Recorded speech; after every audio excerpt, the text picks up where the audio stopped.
Hey everyone, welcome back. Ethan and Brandon here to talk about the Red Sox once again. The season has started, not exactly in the way we all hoped, but the season has started. Ethan and I like to do State of the Unions for all the different teams that we cover. And so we'll do that for the Red Sox here today. And I think one of the big stories right now is that Rafael Devers has not taken well to being a DH, which we've talked a lot about, Ethan. So let me gather your thoughts. Yeah, I made a joke to you prior to us recording where it's like, I wonder if this is out of spite, where it's like, listen, you took me off of the place that I wanted that I'm comfortable in, and now you're putting me at the DH spot. So you know what? Screw you guys. But no, that's clearly not what's happening here. I think, he just is having like a bumpy start to the season.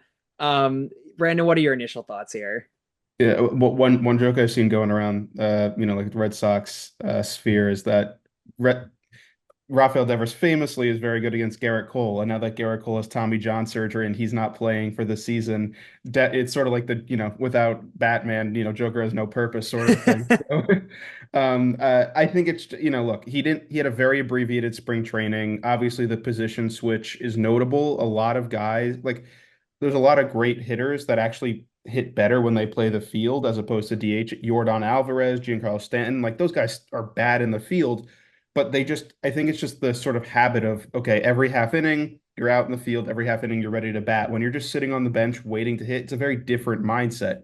Someone like David Ortiz for the Red Sox figured that out and made a very successful career out of it. So hopefully Rafael Devers will be able to, learn how to get used to the sort of cadence of being a DH. But right now, I think it's just early season struggles, him trying to get his timing back. I'm not too worried about it. I think it doesn't help. I say this for any player that struggles in the beginning of the season. Again, there's so much comedy that goes around this. And of course, players pay attention to the online, discourse of what's going on. It doesn't help that again, he's was screaming, I don't want to do this, I don't want to do this. And of course, now that there's problems going on, there's sirens going on of like, see what I told you? See? So again, I do I blame Rafael Devers for, saying like this shouldn't have happened and screw you to Bregman. He's not actually saying that. This is just my headcanon of what's going on. But, who's to say? But do you have any other things to say about the State of the Union of the Red Sox right now, Brandon? Yeah, well, I think that there's a huge rumor going around. Obviously, this isn't like the most rife time with rumors on the baseball calendar, but it's supposedly that the Red Sox and Kristian Campbell are deep in on extension talks. A lot of reports coming in from guys that are tuned in with the team.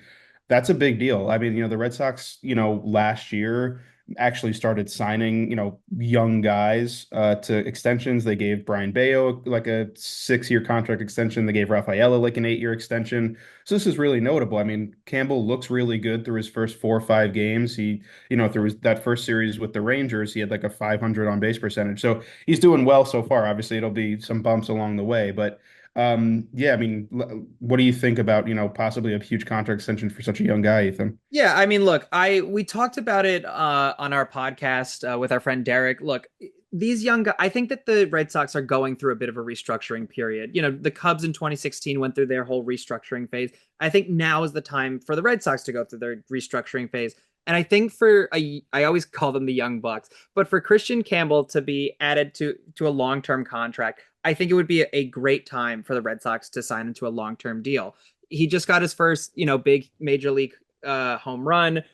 He's a power hitting threat. He's great defensively as a second baseman. To me, it's a no brainer. What do you think? Yeah, I think you're right. I mean, you bring up the Cubs who in 2016, obviously that core won the World Series, and beforehand they had done a really good job of cultivating it. They didn't extend any of those guys, but they did a really good job of getting all those young guys together. And I think it would be smart by the Red Sox. You got Kristian Campbell and Rafael and some of these other guys in the big leagues. You got Marcelo Meyer coming up. You got Roman Anthony coming up soon. So, I mean, I think if you get a guy like Campbell extended, it gives you a little bit more leeway with some of the other young guys that are going to proliferate the system. And overall, I just think that it's just a good piece of business to make sure that hey, like you're new to the big leagues, that we got an established roster here, but we value you. We want you to be here long term. That only helps a guy's confidence. Yeah, I mean, if not, then unfortunately, like we see with so many other teams and so many young players, you end up losing them to other teams that are willing to, again, see the potential and they're willing to shell out way more. I mean, we've seen it so many times. We saw it with Bregman. I mean, not a young buck player, but the Red Sox are not afraid to shell out cash. But again, I think there are so many other teams that are also willing to shell out a lot of cash. So I hope we, knock on wood, do not lose Kristian Campbell. I think that the Red Sox see his potential, but we'd love to hear what you guys think in the comments. As always, is Campbell, the next, signing deal that we should keep him around? I think so. Brandon thinks so. But what do you guys think in the comments below?